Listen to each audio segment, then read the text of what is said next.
I'm bored. Let's read a book. Oh! I grasped the staff, knowing its comfort was short-lived, and followed the footman to the ground staircase. Once more I was disappointed in the workmanship, especially to see such a well-proportioned and superior design flawed in execution, with columns more than fractionally off-center, and stone joints with thumb-width gaps instead of hair-thin lines. Everywhere lingered the hint of a white haze, a dust, not quite dust, that did not exactly settle on the unevenly polished marble floors. Another lack bothered me, but not until I was halfway up the circular staircase did I observe the lack of wall decorations. No paintings, no wall hangings, not even any carpeting. The whole castle reeked of being unfinished, clearly finished as it was. The lack of order, I wondered, but kept pace with the silent footman. At the top of the staircase he turned left for several steps before stopping at a closed doorway that seemed to lead back toward the front of the castle. Oak doors shouldn't creak, not well-made doors, but those of the White Wizard did. I shook my head, then followed the footman inside. As I entered, I glanced up at the vaulted ceiling.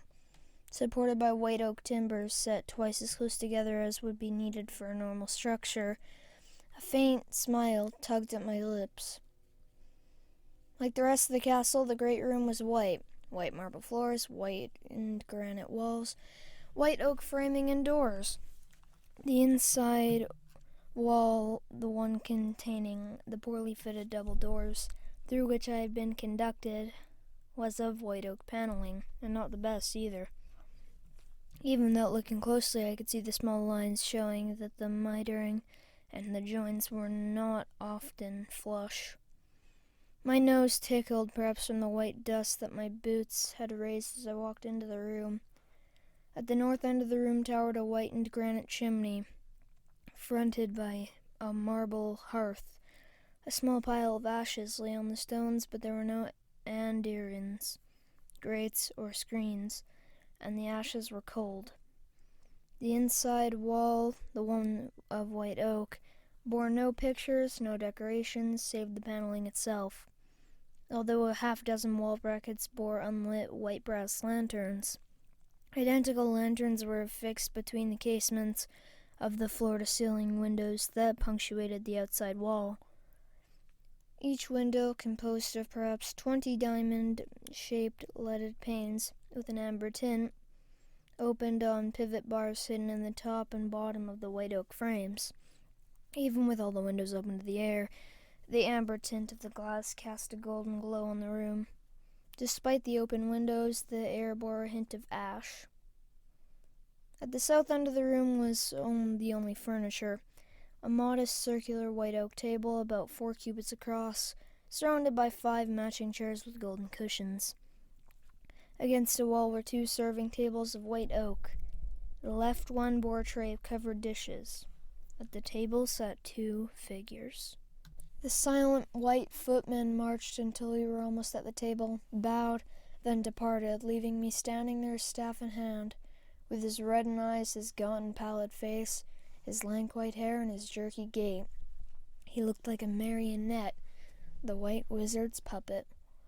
Antonin and the dark-haired woman, Sephia, looked up from the table, the ever-present white oak under a golden varnish.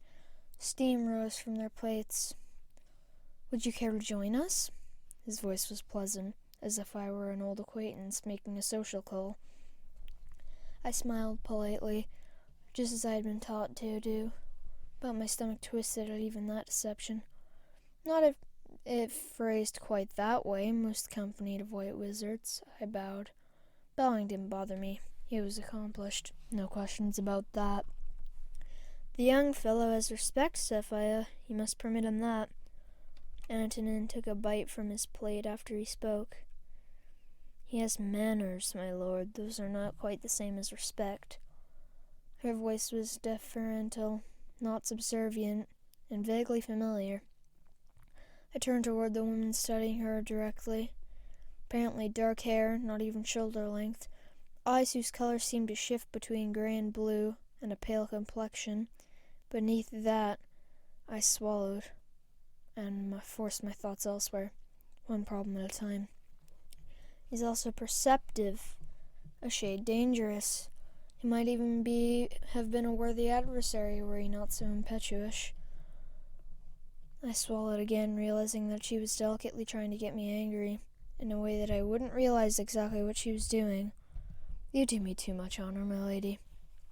She's known for that, added the White Wizard, his voice more on edge. You haven't exactly explained why you marched down my roads and up to my doorstep, or a few other minor inconveniences either. He arched one eyebrow, the right one. Had to admire that little trick. What could I explain? That I had decided to destroy him? I decided to say nothing. His eyes seemed to grow whiter as he watched me, but I looked beyond him, trying to measure the chaos that centered, as much as chaos could center anywhere, within and around the room. You've provided an interesting puzzle, Blackstaffer. You could be rather helpful in some ways. The White Wizard smiled and lifted his arm. A small fireball appeared between the thumb and forefinger of his right hand. Perhaps you would like to learn the workings of fire, bringing greater knowledge to mankind. My skin itched, and the room felt darker. Though the sky was as blue as ever, the golden light still filled the room. To all people? I forced a laugh, which was hard because my throat was as dry as a desert. He came to me. You're seeking answers, after all. The fireball vanished as he lowered his hand, pushed back the chair, and stood. I did not smile, but took a deep breath. Antonin was not quite as tall as I was, and his arms were still the knobby arms of a merchant. I stepped back and looked toward the wall of the windows, wondering absently if Gerlach were still waiting patiently beyond the 2 rocky hills that flanked Antonin's private road. I did, I finally admitted. For what? The answers of the frightened recluse refuses to share, or the power that belongs to all true seekers of knowledge? Recluse has no fear of you or of me. As I said the words, the chill I felt from their truth, for my stomach turning, almost had me shivering. Indeed? Then it must be true if you say so. Yet you hesitate in joining us in the search for the answers that Recluse hides from all the world. I'm not sure that a wizard seeking answers always entitles them to receive them, any more than a ruler starting a war entitles him to victory. My words were a stupid response, tumbling out almost thoughtlessly. He seemed somewhat reluctant to pledge a service to you. Sapphire's laugh was hard, and the sound tore at my chest, or even to carry out his own quest for answers. Do you wish to enter the White Fellowship? Hardly, I laughed, except the sound resembled choking because my heart was pounding and my mouth dry. He is brave, Sapphire. Brave, but not terribly bright. I agree with his assessment, completely. So, let me show you some answers. Thanks for watching. If you enjoyed this, please like, comment, and subscribe, and turn on notifications so you never miss out on any of my videos. See y'all in the next one. Goodbye!